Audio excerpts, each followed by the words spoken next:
So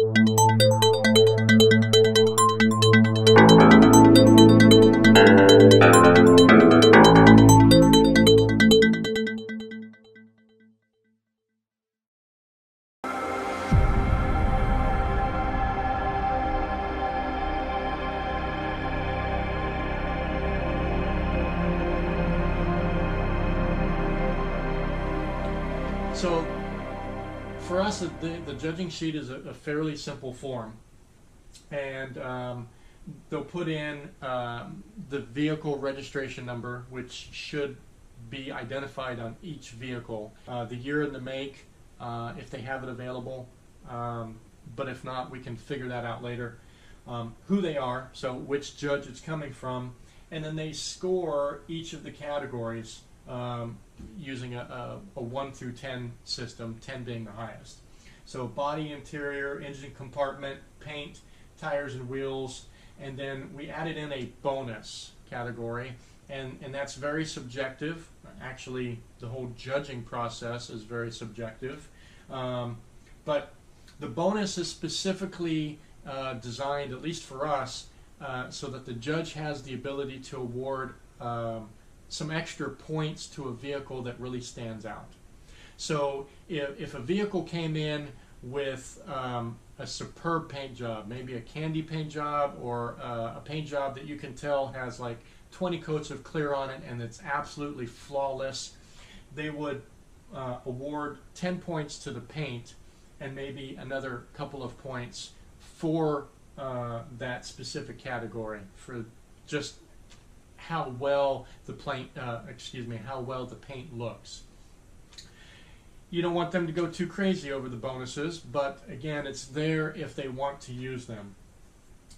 But the judge themselves, at least for us, do not total the score, because that's time consuming. We want the judges out scoring the vehicles, not tallying each of the judging sheets. So we have a runner, and they go out and they grab the judging sheets from the judge. So maybe when they've got 5 or 10 of them finished, the runner would go out, take those, bring them into the tally judges, and we had 3 tally judges, and the tally judge would go through and total the score. And then they would put their initials next to it, and then they would hand it off to another tally judge who would verify that that score was correct, and they would also initial it.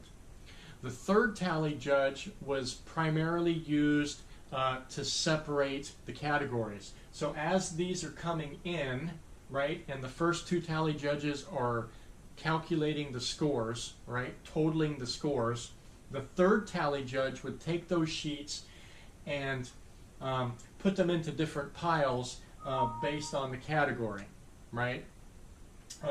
So if the vehicle is a late model, then that sheet would go into that pile. If they're antique, they would go into a separate pile. And then, of course, once all of the sheets have been tallied, all of them have been scored, you have all of the sheets in the different categories that you're offering, then all 3 tally judges would go through the piles, right, the individual piles, and determine who has the highest points to determine the winner. For us, they're going to have to determine first place, second place, and third place, right?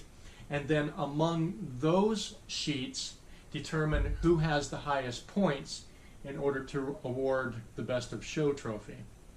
You just have to be really careful and aware that the folks that bring in these vehicles don't want any damage to their vehicles, and they don't want anything that's going to be real hard to come off. So again, whatever you use, piece of paper, shoe polish, or like we did, dry erase markers, the choice is up to you, but just make sure that you keep in mind these people have a lot of money invested into their vehicle. So again, your point system, your judging system may be different than ours, but based on last year's results, we're pretty confident that this is a good method, and that we're able to have the whole judging process completed in a timely manner within an hour and 15 minutes, and that we're using validation process to make sure that it's a fair judging process, and we're implementing verification so that we know that it's a fair judging process, and the people that should win are going to win to receive the trophies.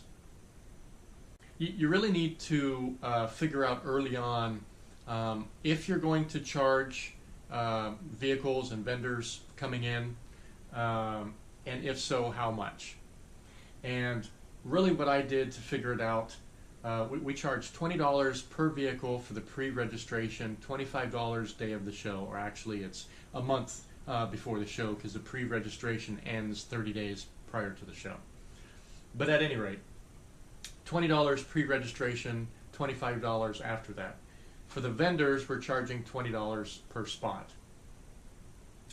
And again, how I came up with that that price was basically looking at other car shows throughout California and figuring out what they're charging, and that's about the going rate.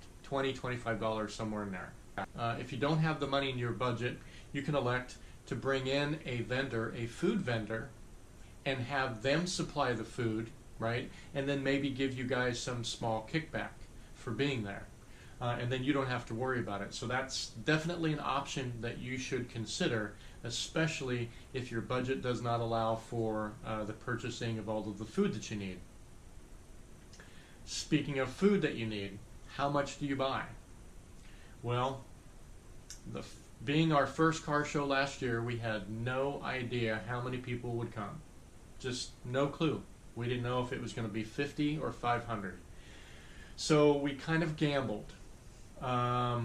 We bought, I think it was 150 hot dogs, obviously 150 buns. But I think we only sold about 50. So this year we're definitely going to slim down our purchase food-wise, and we'll probably only go with 75, maybe 100 hot dogs. So as I talked about earlier, one of the things that I chose to do was to have cash boxes.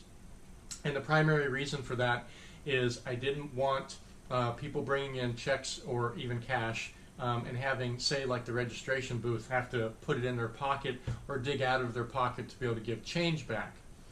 Plus, on top of having cash boxes, I had deposit slips. So what I did is, before the car show, I kind of guessed at how much cash, starting cash, I would need in each of those locations. So as an example, for the registration booth, I determined that I would need about $400, and assuming people were not going to have a $20 bill and a $5 bill for the $25 day of show fee, they would probably be handing us two 20s or maybe a 20 and a 10. I kind of knew in what denominations I needed. I put in a deposit slip for the starting cash though, okay? And then we had a security team, so we had two individuals that were in charge of security, and they basically just roamed around the parking lot looking for, you know, anything unusual. But one of the more important jobs that we gave them, which I think was really a smart thing to do, is they would occasionally go to the various stations that had cash boxes, and if they had too much cash, so, you know, we're not going to sit there and count it out as people are going through the line, but just eyeballing it, if it looked like it was too much cash, they would take some out. They would take it out, and then they would deposit it in, put the cash in a primary cash box that was inside the building, locked up. So they had a key to that room. They would go in there, they would fill out a cash slip, you know, so they would count the money, fill out the cash slip, put the cash that they had taken out from one box into the main box along with that signed cash slip. So then we knew that we had transferred, say, $150 from the registration booth to the primary box. We had documentation of that. And that worked out really well because in the end, we knew exactly how much money we had brought in at each of the locations. And again, we had a paper trail of any money that had been moved from one of the outside cash boxes to the inside primary one. So good thing, again, if you're going to have a cash box, and I highly recommend it, make sure that you do something similar to track the movement of your money. And again, the starting money as well. So for our car show for this year, we have some pictures from last year's show. We have the event poster in JPEG format. We talk about our sponsors up here, and we actually link to each of their websites. That helps promote their businesses so they feel like they're getting their money's worth for sponsoring us. And then down below you have the vehicle registration form. And, you know, pretty simple stuff. Name, phone number, email, club affiliation, because you got to keep in mind some of these folks are going to be in clubs, so they're going to come together. Make, model, year, and then really the important part to us is what category are they going to register in. So remember earlier I said I couldn't remember the years for the antique, classic, and late model. Well, here it is.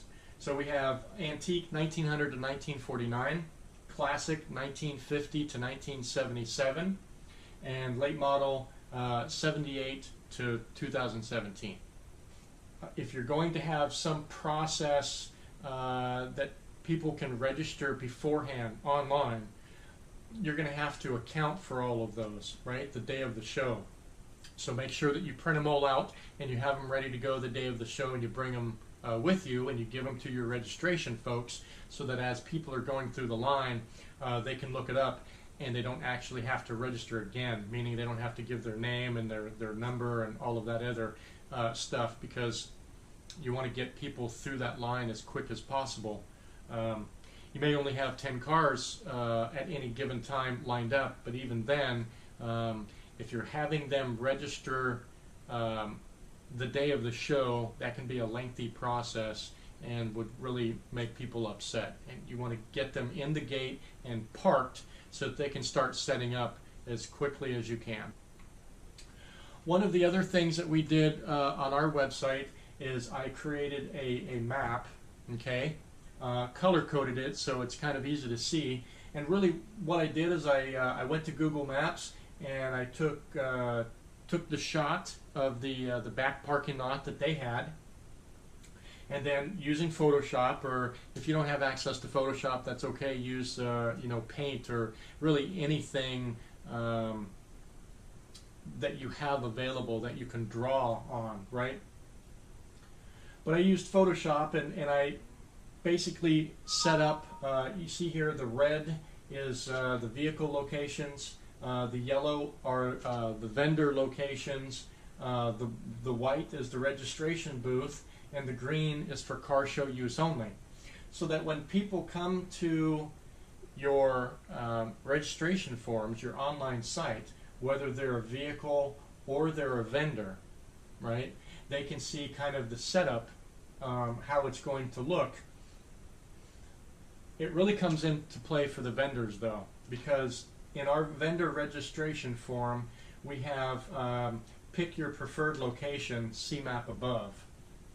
And using the pull down, you can see here, or hopefully you can see it, they can pick rather the different spots that we have available. They're all the same price, but I need to know where they're going to be, right, where their preferred location is, so that when they come through the gate, our parking directors know where to put them. So all of this just kind of simplifies and expedites the process of getting people in through the gate and into the area so that they can start setting up. We use dry erase markers on their windshield. comes off very easy, so it doesn't damage their vehicle. But the downside to that is it comes off very easy. So last year we found that we actually had to go back and rewrite some of those registration numbers on the windshields before the judges got out there. So keep an eye on that. But you can use different methods for identifying each vehicle. You can use a slip of paper that you put down into their dash. You can use shoe polish. Additionally, you need to think about the people that you're going to need, the support group, right? Volunteers that are going to help you run this show, because frankly, I don't think one person could do it unless it was a really small show. So for us, we're talking about the DJ, right? The security team, the registration team, the parking directors, the judges, right? We have 3 judges, and the tally judges, plus the concessions folks. I almost forgot about them. On my own, I went out and purchased 2-way radios. I didn't take that out of the budget. I purchased those on my own. If you can afford to purchase 2-way radios, you're going to want to do that. It was really a huge help that when you had people on different sides of the parking lot, we have a fairly large back parking lot, that you didn't have to try to run over there to talk to somebody if you needed something. So to kind of give you a synopsis, right, a summary of all of this, the general stages of planning an event such as a car show comes down to picking your date, right, date and time, advertising, contacting your sponsors and getting their fees, and then going back and printing out your event posters and getting those sent out, continuing to advertise throughout the entire process however you can, right? Whether it's for us, we have the church website, so I use it. I've used Facebook, I've used the car show websites that I've talked about. We're using the radio station for PSAs. As much as you can advertise, keep going, all the way up until the day of the event, really. If you can get something for free, if you can advertise for free, do it, whether you think it's going to help you or not. So I know that was a lot of information, and hopefully this has helped you. And now here's a slideshow from last year's car show. Enjoy.